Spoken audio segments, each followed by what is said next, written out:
एक समय में हमारी दुनिया में डायनासोर का राज था। वे चलते थे जहां हम चल रहे हैं।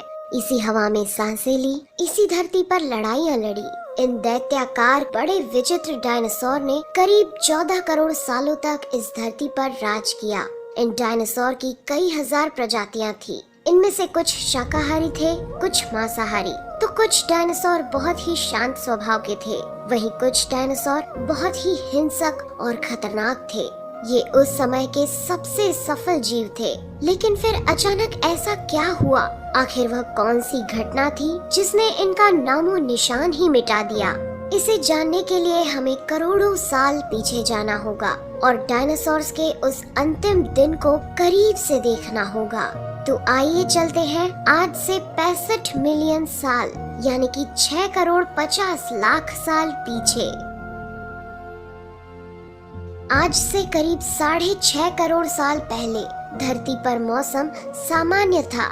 चारों ओर सूरज की रोशनी बिखरी हुई थी। लंबे लंबे पेड़ों से टकराती समुद्र की ठंडी हवाएं और चारों तरफ डायनासोर के चिल्लाने चिंघाड़ने की आवाजें। जब ये सारी डायनासोर प्रजाति बड़े ही आराम से धरती पर अपना जीवन बिता रही थी, तब 10 करोड़ साल पहले ही इनकी किस्मत लिखी जा चुकी थी। 10 करोड़ साल पहले एक छोटा एस्ट्रॉइड का टुकड़ा जो सुदूर अंतरिक्ष से आ रहा था, वह पृथ्वी से लगभग 20 करोड़ मील दूर मंगल और बृहस्पति के बीच बने क्षुद्र ग्रह बेल्ट में घूम रहे एक बड़े एस्ट्रॉइड से जा टकराता है। इस टकराव से उस बड़े एस्ट्रॉइड की दिशा बदल जाती है और वह क्षुद्र ग्रह बेल्ट से निकलकर सीधे पृथ्वी की ओर 22,000 मील प्रति घंटे की रफ्तार से बढ़ने लगता है। जब यह एस्ट्रॉइड पृथ्वी से 3,84,000 किलोमीटर की दूरी पर था, तब धरती से शायद डायनासोर का अंत ना होता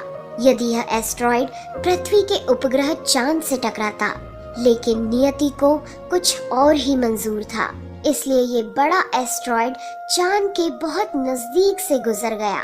40 किलोमीटर के व्यास वाला 2 ट्रिलियन मेट्रिक टन का ये एस्ट्रॉइड प्रत्येक सेकंड के साथ साथ धरती के करीब बढ़ता जा रहा था। ये एस्ट्रॉइड जब पृथ्वी के वातावरण के संपर्क में आया तो इसकी रफ्तार एकाएक 70,000 किलोमीटर प्रति घंटा हो गई। पृथ्वी के वायुमंडल में घुसते ही घर्षण की वजह से ये एक भयानक आग के गोले में बदल गया। ये इतनी रफ्तार से धरती की ओर बढ़ रहा था कि सिर्फ 4 मिनट में इसने अटलांटिक ओशियन को पार कर लिया। इसकी चमक इतनी अधिक थी कि धरती पर टकराने से पहले ही हजारों जीव आग के इस दहकते गोले को देखकर पूरी तरह अंधे हो चुके थे। ये जीव उस उल्का को देख नहीं पा रहे थे, लेकिन वह उसकी भयानक गर्मी को महसूस कर रहे थे। कुछ ही क्षण में ये एस्ट्रॉइड मेक्सिको की खाड़ी के पास जमीन से टकराता है और लगभग 35,000 डिग्री सेल्सियस की ऊर्जा वाला एक भयंकर विस्फोट होता है। इस टकराव का विस्फोट लगभग 10 हाइड्रोजन बम के विस्फोट के बराबर था।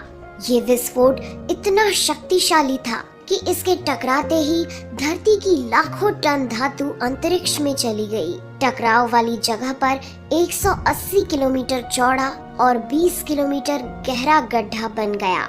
विस्फोट के कारण इस गड्ढे का सारा मेटल और पत्थर आसमान में धूल के बड़े बादल में बदल गए।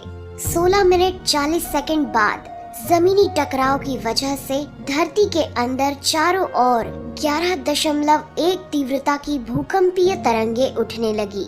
इस वजह से समुद्र में विशालकाय लहरों का निर्माण हुआ और एक के बाद एक सुनामी की लहरें चारों तरफ बढ़ने लगी।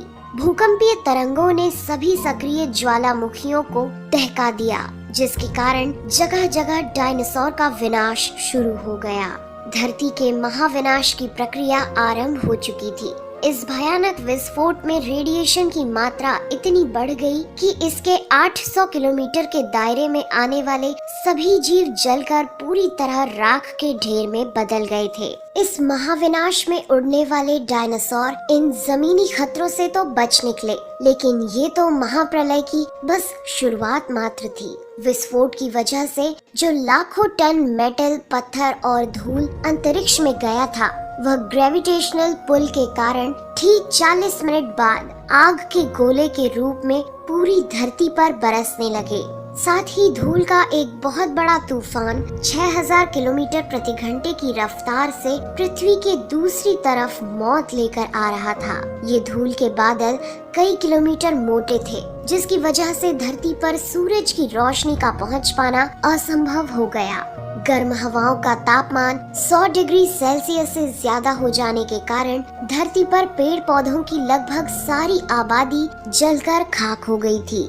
विस्फोट के 90 मिनट बाद धरती का तापमान 200 डिग्री सेल्सियस तक बढ़ गया। इसकी वजह से जो डायनासोर विस्फोट के इलाके से कोसों मील दूर थे, वे भी इस गर्मी से बच नहीं पाए।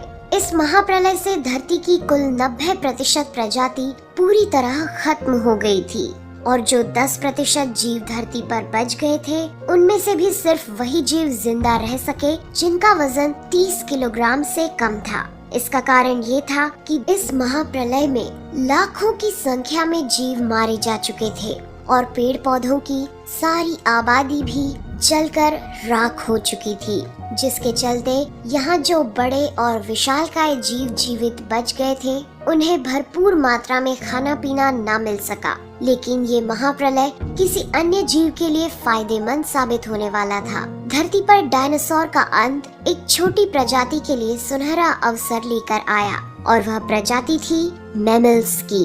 मैमल्स क्या थे, कैसे बच गए महाप्रलय से, डायनासोर के अंत के बाद इंसान कैसे और कहां से आए, ये जानेंगे हम अगले एपिसोड में। यदि आप चाहते हैं कि हम अगला वीडियो जल्द से जल्द बनाएं, तो इस वीडियो पर 2000 लाइक्स जरूर दीजिए और हमारे चैनल को सब्सक्राइब कर हमारा सपोर्ट जरूर करिए। यदि आप नए हैं तो इस चैनल पर हमारे बाकी वीडियो भी जरूर विजिट करें। साथ ही सब्सक्राइब कर नोटिफिकेशन बेल आइकन को भी जरूर दबाएं।